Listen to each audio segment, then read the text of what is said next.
With Brexit, there was not a big bang that would have revealed all the harmful effects of the EU exit in one fell swoop, but now the consequences are slowly seeping through to the normal British. It took a while, but now, one by one, the UK mobile operators, for example, are falling over. Vodafone will start charging roaming charges from January when Brits use their phones in the EU. I made a video on that topic alone. The company announced this at the beginning of August. In June, the competitor EE, a subsidiary of British Telecom, decided to do so. This means that 2 of the 4 major providers are already reintroducing the costs that were banned by law within the EU in 2017. Before Brexit, all 4 companies had promised to keep the freedom to roam. For a long time, the exit from the EU, which was formally completed at the end of January 2020, and in fact at the turn of the year 2021, was invisible to many Britons. There was almost no travel at all during the corona crisis. Where individual industries were hit directly and unprepared, for example in the music industry overrun by visa regulations, the pandemic also delayed the consequences. Now corona is fading in everyday life on the island. Instead, however, the higher costs and the increased effort that the exit from the EU entails seep through to the customers. Anyone traveling to the EU with a pet must obtain a health certificate, which costs the equivalent of up to 180 euros. From 2023, Brits will have to register for entry every 3 years for a fee. They get stamps in their passports already today, so that the maximum length of stay of 90 days can be checked in 180 days. Since January, companies have also had to invest more time and money in dealing with the EU than in the frictionless internal market. Prime Minister Boris Johnson described these problems as teething troubles. Yeah, we know that was a lie. James Ramsbotham disagrees. A few days ago, the head of the North East England Chamber of Commerce wrote an article in the daily newspaper Times. The wealth of problems that had accumulated in the past 8 months could no longer be dismissed as teething troubles. Brexit is creeping through holes into the economy. Slow puncture is also the expression chosen by Chris Gray, emeritus economics professor and author of the much-noticed blog Brexit and Beyond. The consequences are not like a blown tire, he wrote at the beginning of August. There will probably not be a sudden moment of realization in which the general public will register the damage caused by Brexit. Just a gradual decline and inconveniences, but not a dramatic crisis. Great Britain left the EU's customs union and internal market at the beginning of January.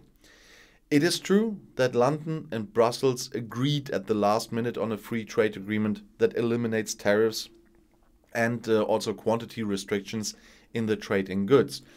But whether the goods transported across the border qualify for it must be proven. And with a flood of unusual customs bureaucracy that broke in on companies on both sides of the what we call sleeve channel. In January, UK exports of goods to the EU plummeted 43% to £7.9 billion. Then the companies came to terms with filling out customs declarations and obtaining product, registration and health certificates, which slowly increased exports again. In June, at £14.3 billion, they were above December for the second consecutive month. But more effort means higher costs. Non-tariff barriers can make trade in goods just as expensive as obvious price surcharges caused by tariffs.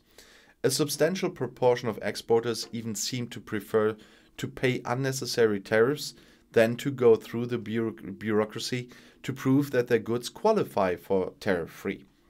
This is what trade experts from the UK Trade Policy Observatory, the UK TPO research project, have observed. It remains to be seen how much these additional costs will be reflected in the prices for European customers, or whether the companies should shoulder them themselves in the long term, so as not to scare off clients with price increases. It is also not yet clear which products British consumers will pay more for in the long term. In the short term, the corona effect on inflation will predominate.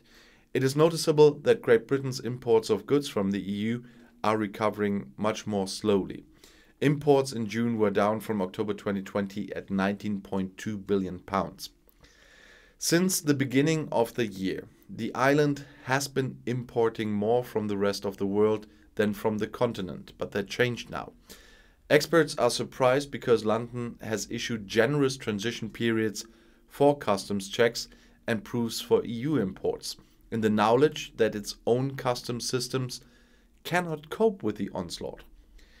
When it comes to imports, the UK has been deliberately monitoring its external borders only very superficially since the beginning of the year.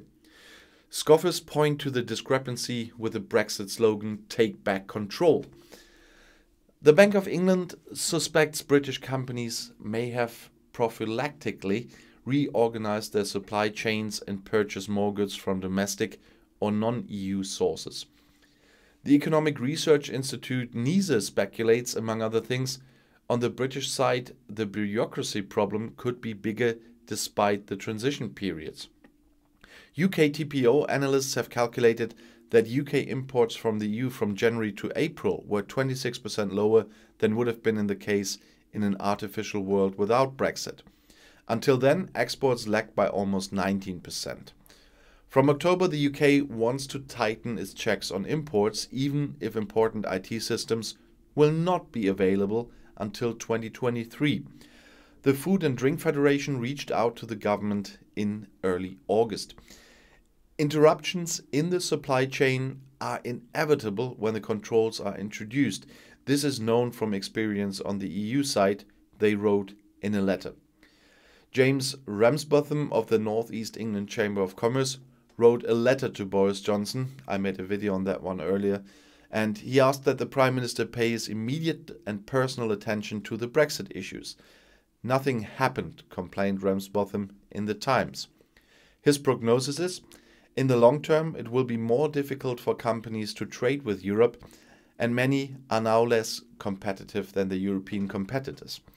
But there is a big problem about what the public gets about all this, because when you only feel it very slowly, step by step, because so much is covered by the corona crisis, it's, sorry for that comparison, but it's the only fitting one.